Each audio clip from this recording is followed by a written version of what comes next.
ঢাকার সাভারে জাতীয় নাগরিক পার্টি এনসিপির সমাবেশে ককটেল হামলার ঘটনা ঘটেছে।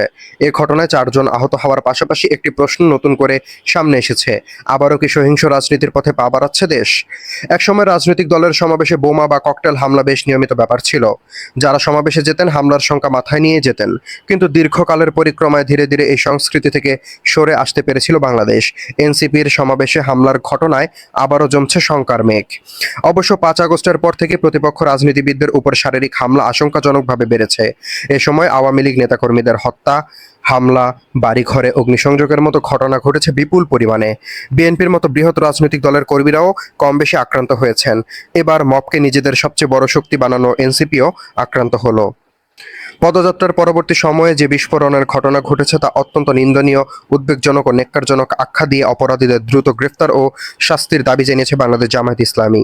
একই সঙ্গে দলটির অভিযোগ, এনসিপির সমাবেশে হামলায় প্রশাসন জড়িত।